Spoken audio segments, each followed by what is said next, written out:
in the heart of campus for 80 years, but in a few days it will be moved. Today, a Travis County judge allowed UT Austin to move forward with the plan to move the statue of Confederate President Jefferson Davis. KXAN's Phil Prazen was in the courtroom today and is live now where the statue stands for just a few more days, Phil. Robert and Shannon, rewind the clock to the 1920s and 30s when a former Confederate by the name of George Washington Littlefield gave $250,000 to the University of Texas at Austin. And in exchange, this statue of Jefferson Davis would be in a prominent location on campus. But earlier today, lawyers in a Travis County courtroom argued over the specifics of that agreement. This is important to a lot of people. Some of the last words in a year-long argument were heard just outside a courtroom.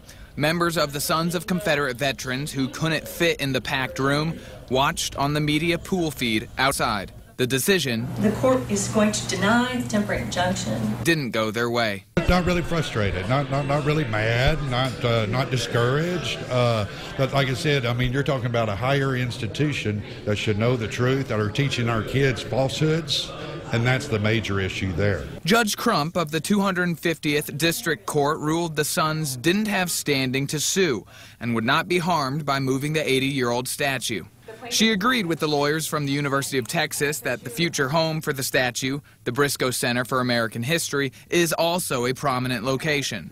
The plaintiffs left disappointed, but waited to hear more details. We believe that putting it in the statue in the Briscoe Center, far from whitewashing or erasing history, actually puts it in its proper historical context. The Sons of Confederate Veterans could attempt to appeal the decision, but in the courtroom, proof that while history can't be changed, it can be moved.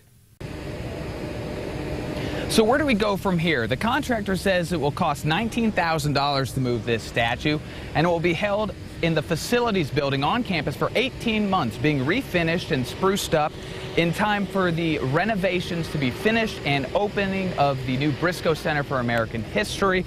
It will be in the main gallery in an exhibit dedicated to icons and historical images, and UT leaders do tell me that the statue is planned to be moved this week. Live at UT Austin, Phil Prazen, KXAN News. All right, Phil.